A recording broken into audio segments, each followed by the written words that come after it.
Morning. It is Wednesday, August 20th, 2014, and we're in the Senator Hearing Room, Courthouse Square, 555 Court Street, Northeast in Salem for a weekly Board of Commissioners meeting. We start the meeting with the Pledge of Allegiance, so if you'd please join us.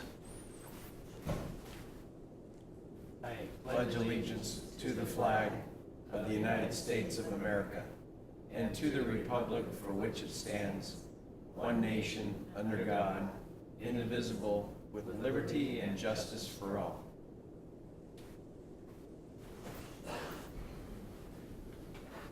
Well, could be a short meeting, but we might make up some controversy. You have some people you wanted to mention? Sure. Thank you, Mr. Chair. Some constituents, some ladies that are in the audience today that have been serving in various ways over the years, and I just wanted them to come in today and see what your job was like. I thought you wanted to show them how hard you work and stuff, and then we have an agenda like this. What's that about? Well, the weekly meetings are the easy part of the job. Okay. It's what I have to do with you throughout the week that gets a little more difficult. All right, that was a good cover-up. But anyway, we have two presentations to start with. The first is a SEDCOR fourth quarter report. Chad Freeman, Nick Harville, and Angelo, you'll introduce his last name. Come on up. Yeah, if you want to pull another chair, that'd be fine.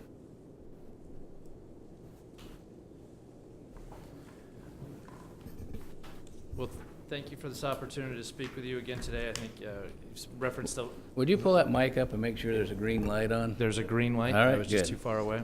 Nope, there it's better. You've referenced the short agenda, so we will try to make that longer. I think Oh. Angelo is going to be a mime today, and then Nick was going to do some finger puppets here in a little bit. So we'll try to drag that out for you. In all seriousness, first of all, I'd like to start off with a thank you to the commissioners and to the county for the great support that they've been and that you guys have been in supporting jobs and our efforts to grow jobs and investment here in the region. I would also want to recognize Commissioner Cameron, particularly as has taken over as a role in our board, not our chair, but at the SEDCOR board, as well as his work in terms of continuing to improve the processes and the work we do here for economic development of the county. Been a great support, and appreciate the transition time that we've been undergoing. Likewise. With that, as we ended the quarter last year, what I thought we'd touch on today was I'll give a brief overview of some of the projects, introduce Angelo Foscoli as well, and then turn it over to Nick, who, as you know, does a lot of direct work with companies in the community and in the county. The key of the fourth quarter is obviously that it is the year end. And so as we end what will now be my second year here working with SEDCOR and having the honor of working with Marion County, we're beginning to see the trend. Things continue to increase. I think in the last 2 years, when you look at our numbers, we've seen over $100 million of projects in 2 years with over 1,300 new and retained jobs. Those projects include, are almost exclusively focused on either local companies doing expansions or companies from outside the region working with those local companies facilitating expansions. I know in the last quarter we had the NORPAC Henningsen, the new building opened in Salem, which is about a $30 million facility all told. And I think the story there, NORPAC is obviously a long and storied history throughout the valley, but they found an opportunity to make a new investment that yielded new jobs, but it also supported the whole economy, or the agricultural economy that's out there. That is, it allowed for more infrastructure, and it allowed to really support to continue to grow that industry. And that example, I give that one, obviously that's been 2 years, I believe, or about 18 months since they made their initial announcement.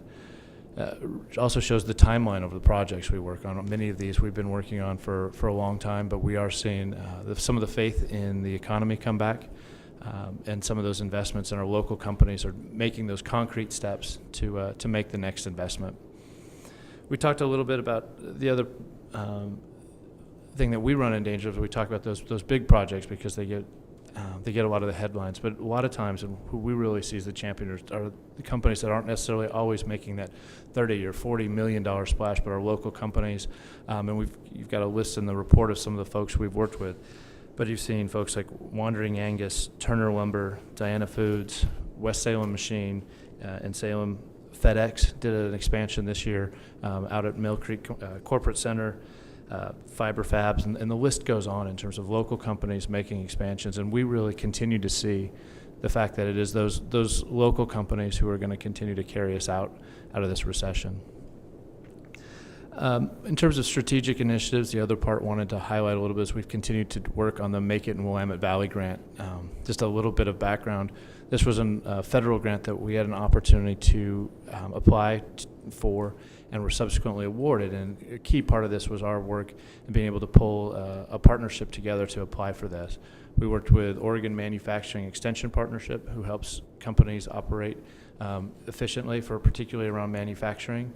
Worked with Mid-Willamette Valley Council of Governments and ourselves, who represented economic development, as well as job growers who tried to, who were a portion of this, particularly around workforce, recognizing that it does take all of those at a minimum to really help companies to grow and succeed here.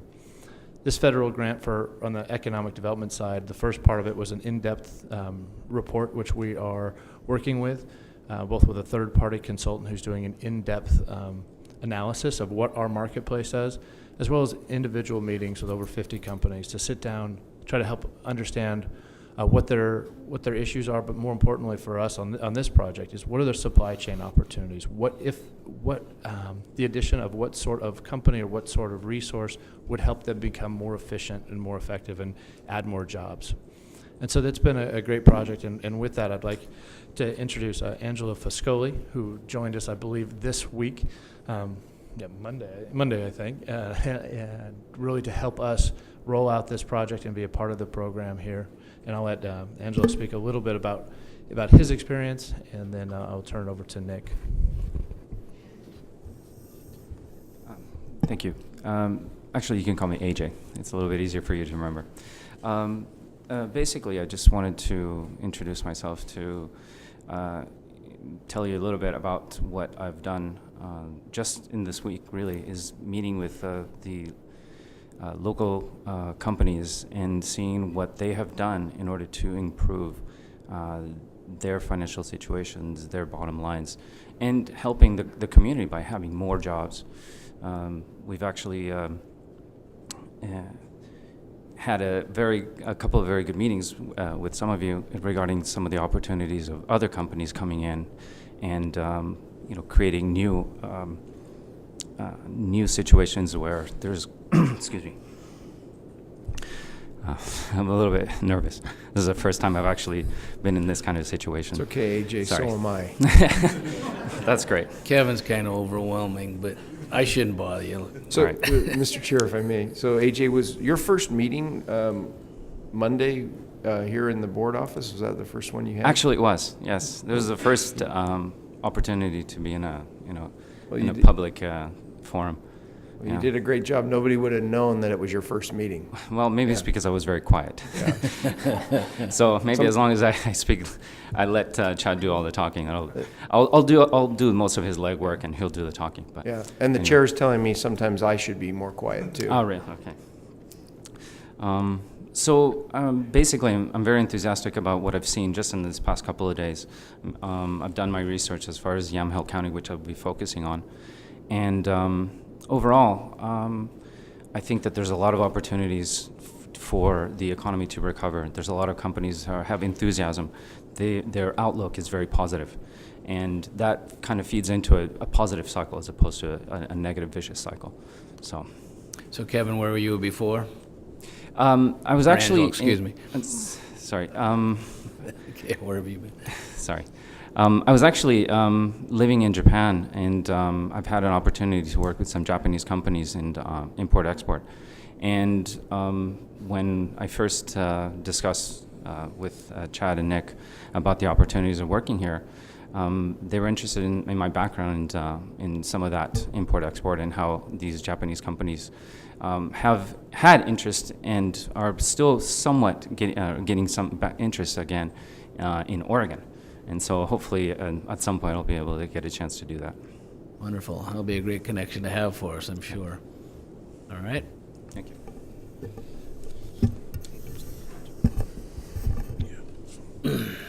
Good morning, Commissioners.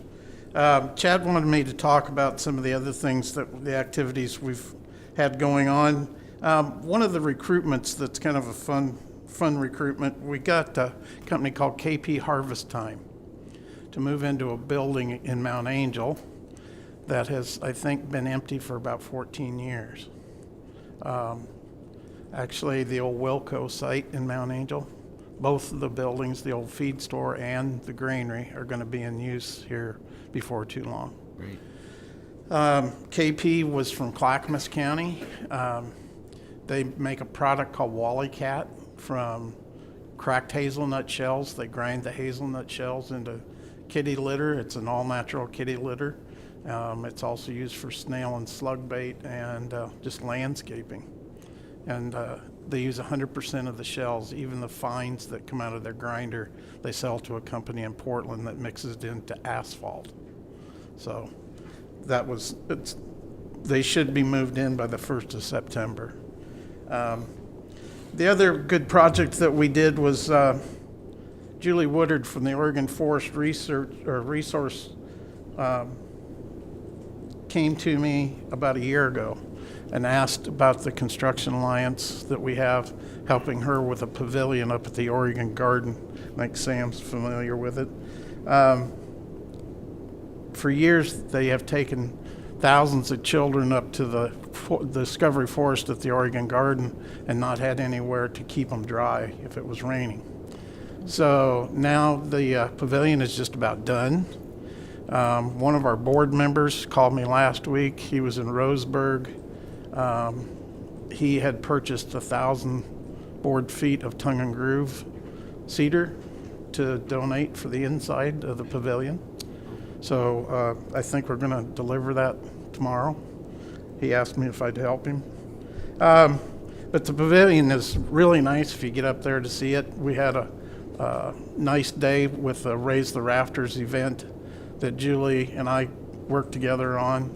I got kids from Staten and Silverton high schools to come in and see what construction's all about.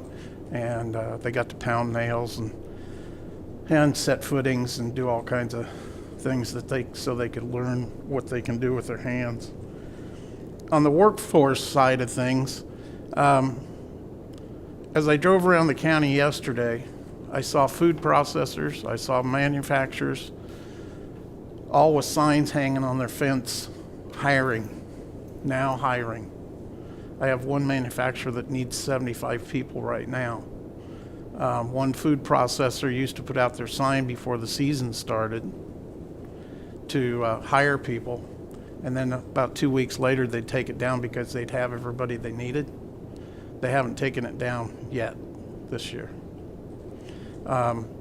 Several of the companies I've talked to in the last few weeks are experiencing double-digit growth, and they're in different industries. One's a food processor, one is another manufacturer. The Woodburn Industrial Park is full.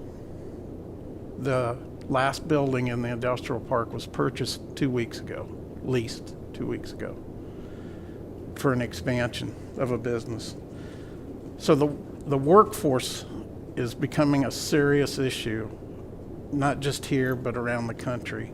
And we're working with job growers, we're working with several different groups to address this issue because we're going to need workers soon.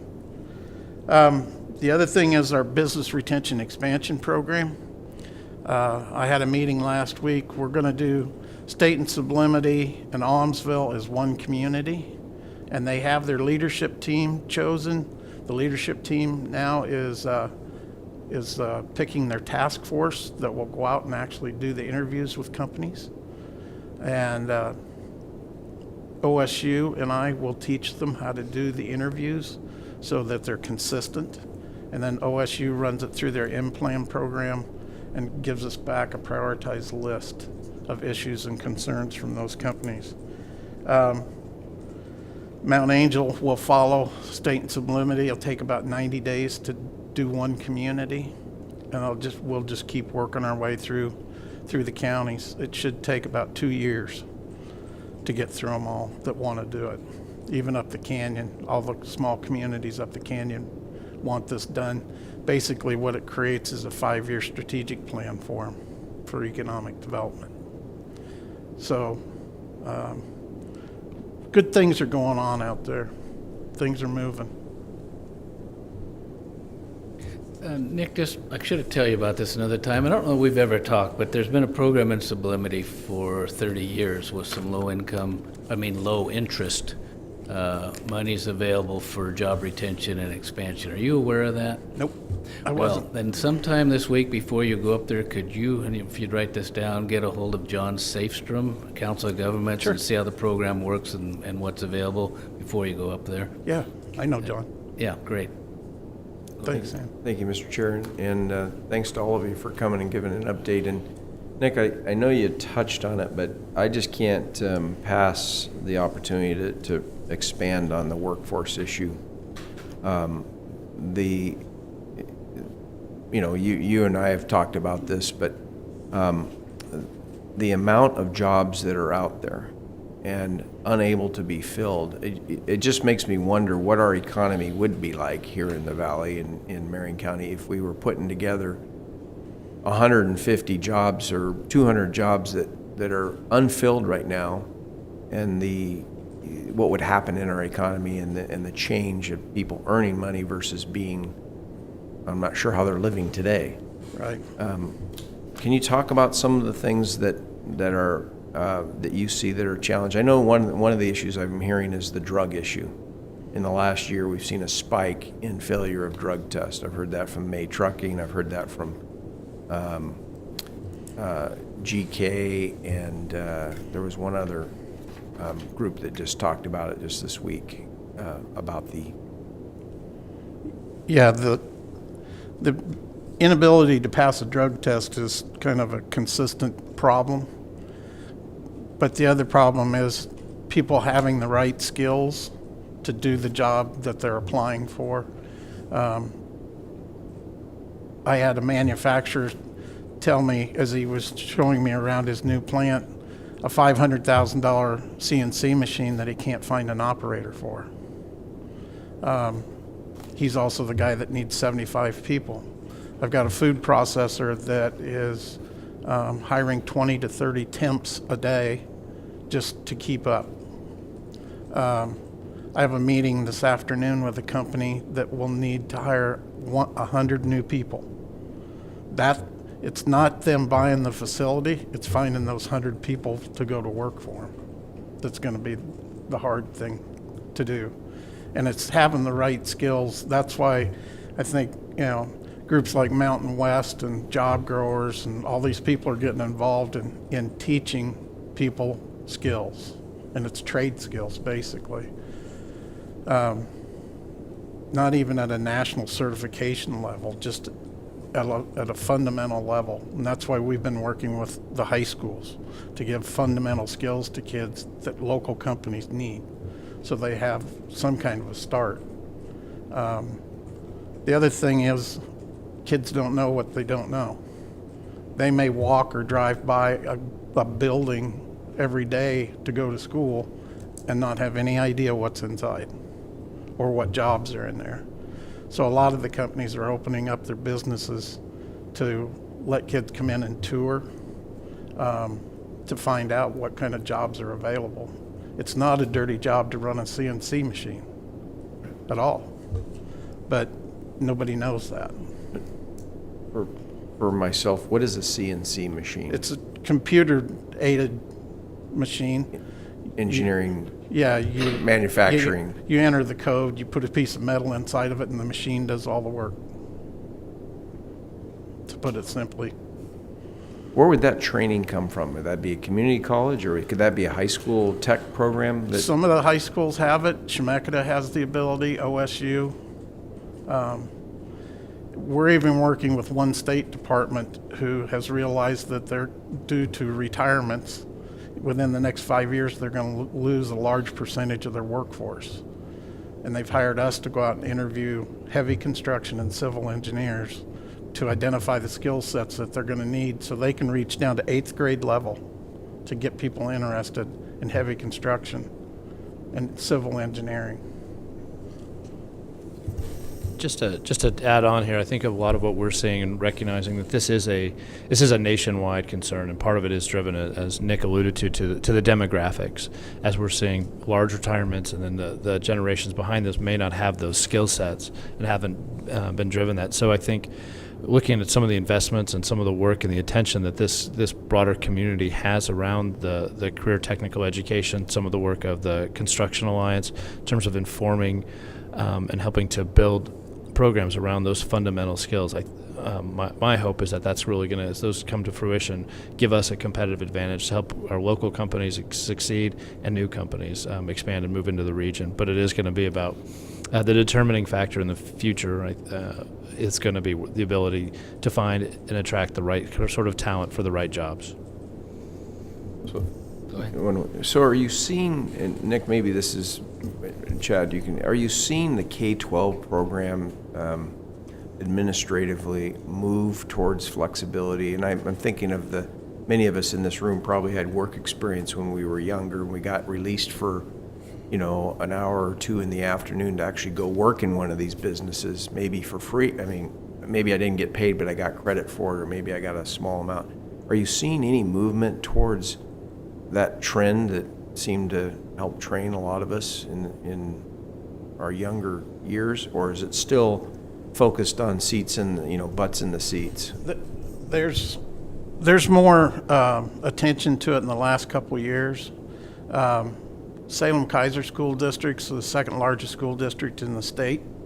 They have 30 different CTE, career technical education projects. I got an email from their new construction CTE instructor, Alex Olson, yesterday, and he informed me that he is now in CCER, which is a National Construction Career Program. He is now in CCER certified. He'll be the one that is teaching kids in the Salem Kaiser School District. They're going to build a house. So it's back to doing the basic skills. But yeah, people like Andy Gardner out in North St. Am, Andy Blando in Silverton, they're all looking at their students differently. They get paid by the grades the kids get, so that's important. But they're also realizing that they need to give these kids skills to fill the jobs that are going to be available. Thank you. Thank you, Mr. Chair. All right. Thank you all. Keep up the good work. Angela, welcome. Scott. Oh, excuse me, John. We got one more. I'd like to ask a question. There was an article in the paper this morning about the hazelnut crop failure in Turkey and how that was going to affect us. And it sounded like from the article that it was a kind of a two-edged sword, that it would improve our ability to sell hazelnuts worldwide, but we're such a small part of the market that people may turn to other products. And with his background in the Far East, I'm wondering if that might be a market that we could really work on to get our hazelnuts in Japan and China and in the Far East. Yeah, I think I heard that as well this morning. I think that frost just did, if I understood it correctly, it was a frost which killed a substantial portion of Turkey's hazelnut. And for a little bit of background, and Nick, correct me or hopefully gently, I believe Turkey does about 70% of the hazelnut market by themselves, and we are by far and away the largest U.S. producer, but we're still, I believe, about 10% of the global marketplace. My guess, it certainly, so there's two prongs. One is we have a relationship both for ourselves, but also Business Oregon, our state partners work very closely with the Department of Ag and others. In fact, we have an office the state of Oregon has an office in Tokyo to really help with food processing and to can make those connections both with overseas sales as well as for companies that may be interested in producing here. And larger than the hazelnut portion of that business, we are seeing ongoing increased interest in that demographic and in that market segment, just as companies from Asia are looking at both operating in the U.S., but in many cases still looking at sending product back because of our great reputation around food safety and some of our natural resource base, our infrastructure base. We've got available water, available power, and available land that they can help. That can help them as well. So I think we will see it in the short term, I would suspect, in prices around hazelnut, and in the long term, continue to see interest in that industry driving investment here. All right, thank you. Thank you. I do note too, a whole lot of new acres of filberts going in around the county, so Excuse me, I meant filberts, not hazelnuts. My You do sound like my wife, Mr. Chair. thank you. Filberts. All right. Some of us who didn't grow up in Oregon still call them hazelnuts, Mr. Chair. It's nothing to brag about, John. All right, now we'll talk about the water they mentioned. Rick Sherman, Public Water Safety Inspections. Pam Hutchinson, go ahead, whoever wants to begin. So I'm Pam Hutchinson, the Public Health Division Director for Marion County Health Department, and with me is Rick Sherman, our Environmental Health Supervisor. And Rick has over 30 years of experience in water systems, inspections, and providing technical assistance to operators. So he's going to do a presentation about the systems in Marion County and kind of what they find.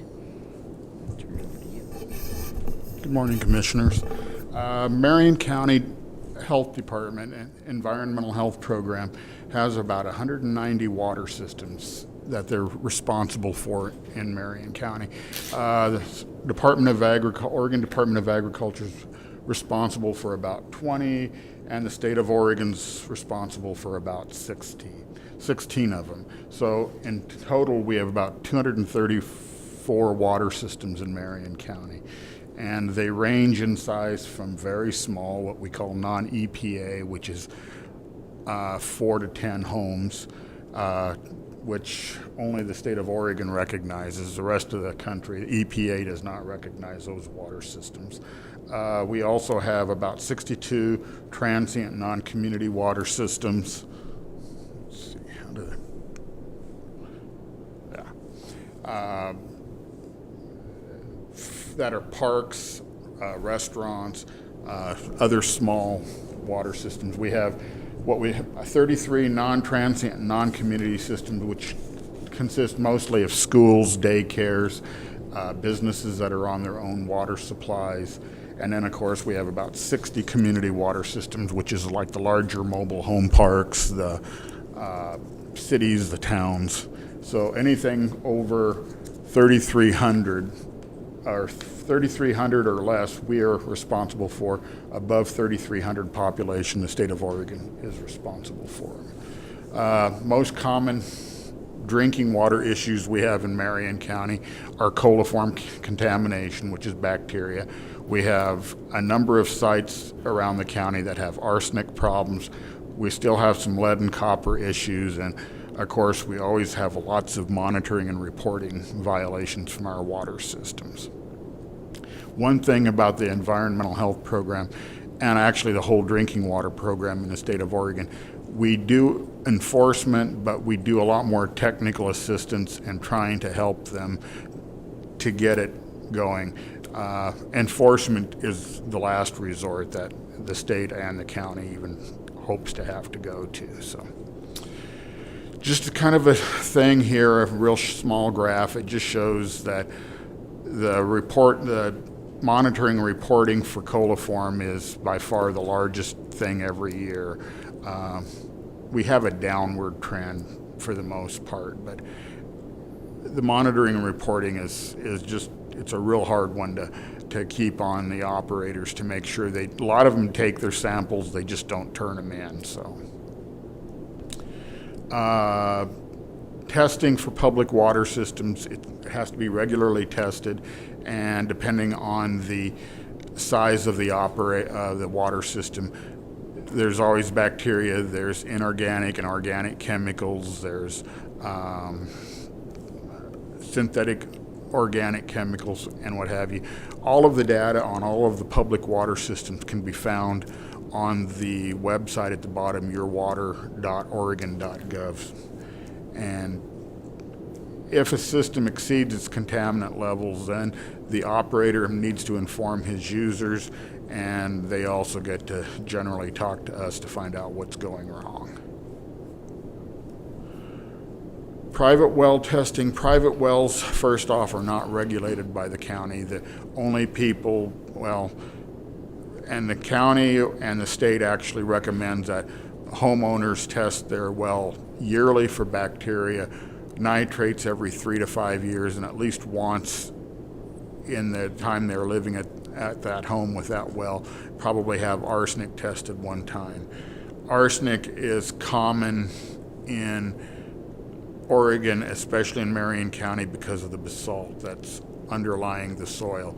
And arsenic's just a natural constituent of that basalt, and it comes up. These are the different sites that you can go to for drinking water, for information. You can call our office. We have on our website, we have information on it. The Oregon Health Authority and the EPA all have some really good sites there. And that pretty much ends it for us. Does anyone have any questions? I do, Rick. So, say you've got copper or lead in the water, arsenic, and test comes in, you're aware of it. So, is there technology available to remove it, or are you typically looking at finding a new source, No. Does the county help with any of that? We don't provide any financial services, though there are some for the public water systems, there's what they call some very low interest revolving loan funds that the state provides to these water systems. And so they can get that. Lead and copper tends to be, because our water is acidic by nature, so it leaches the lead and copper out of the pipes and the old solder, which used to be lead, so that's gone. One of the things with schools, we offer schools the chance to pull out their old fixtures and plumbing and put new plumbing in, and a lot of times that takes care of it. For most cities and towns that have a high lead and copper, they have to buffer the water. They add soda ash or whatever to bring up the pH toward 7, which is neutral. And if it's neutral, then it doesn't leach out and the problem's solved. That's not a real hard one. Arsenic's a little different.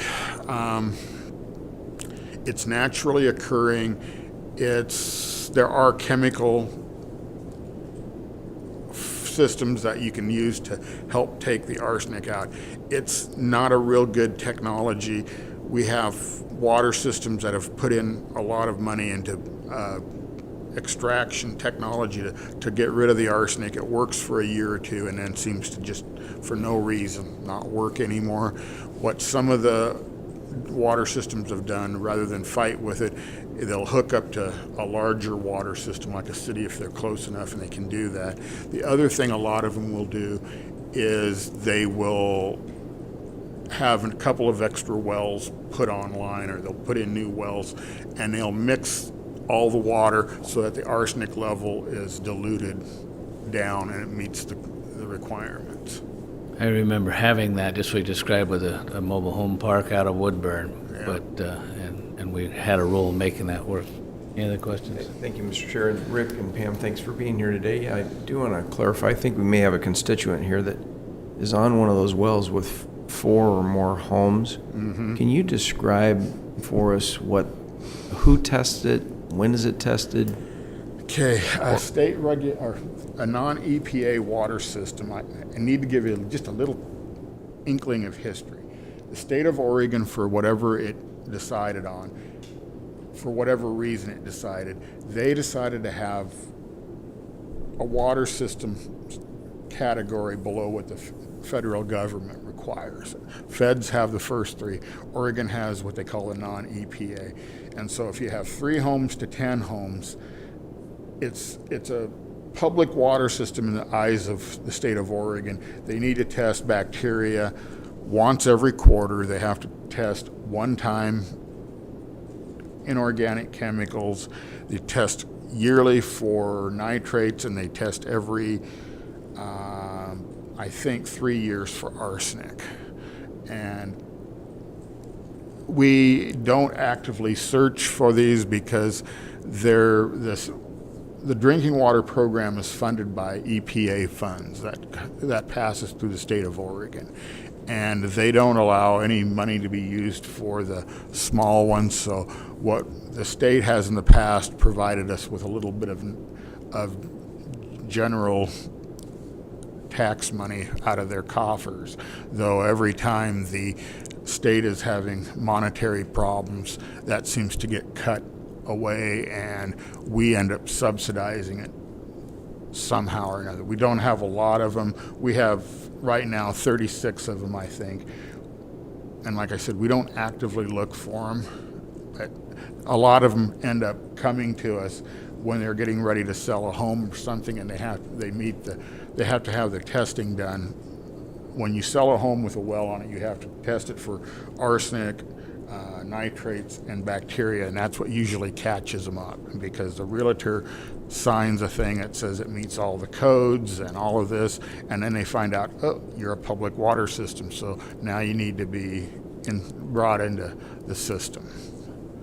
So just to clarify, so it's a state regulation. The state's not out there enforcing it. And you're not actively looking for it. So actively looking for it. So if a homeowner is in one of those systems, they may or may not be being tested. Right, and that's the other way we find out about them. Homeowner thinks they're getting ill because of the water. Their physician asks them to have a water test done. They come to us. We do the water test for bacteria. Find out that this well's producing water for a number of different homes, and they then come under our auspices to. Thank you. And then the last question, for an individual homeowner on a well, one of those links, is there a link to a place that said, if I'm a homeowner, this is what I should be doing, that I could print out? Let me see if I can find it. And do we know how many individual wells we have in Marion County? We don't. We don't. Water Resources doesn't have that. No, Water Resources has some of it. They don't have.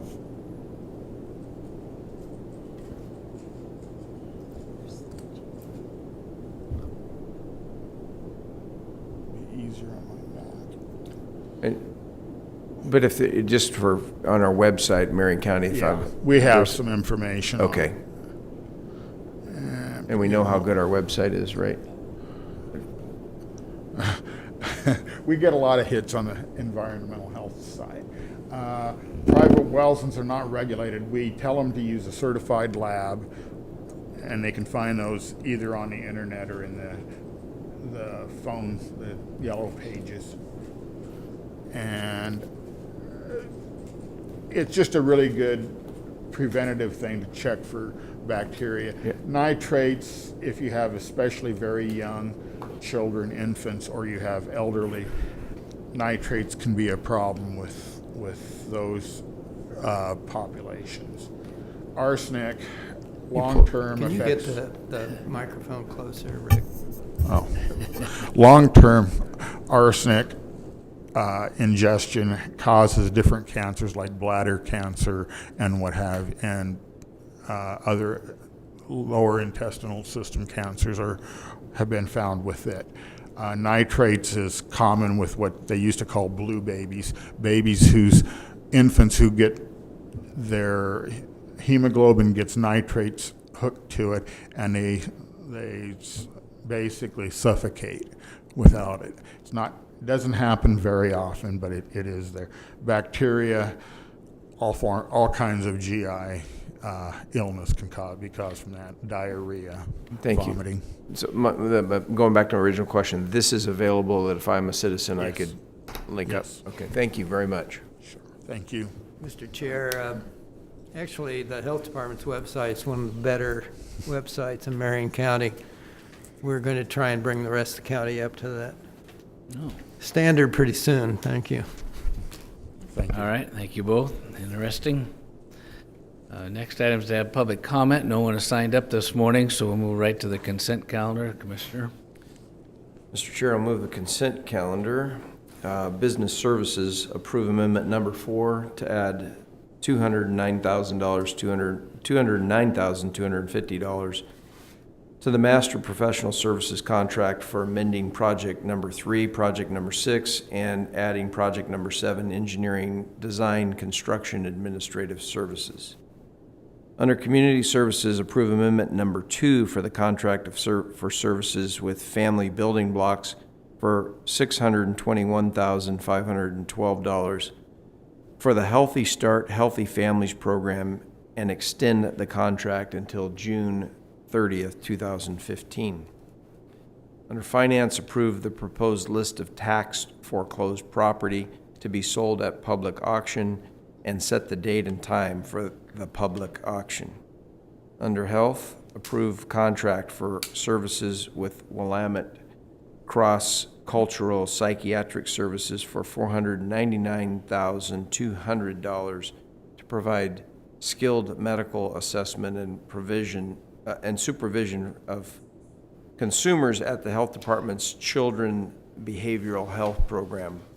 And finally, under Public Works, approve an intergovernmental agreement with the Oregon Department of Transportation for exchange of $2 million in federal surface transportation program funds for up to $1,880,000 in state funds.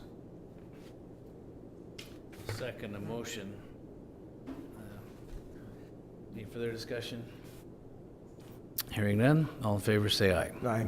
Aye, motion passes. Well, there were no action items, no public hearings this morning. The last thing to do is read the places we'll be together in the next week. Tomorrow morning, 8 o'clock till 9, City of Salem, Marion County meeting at the Sassy Onion, 1244 State Street in Salem. That's followed at 9:30 to 12 by Clackamas County Family Juvenile Center Tour.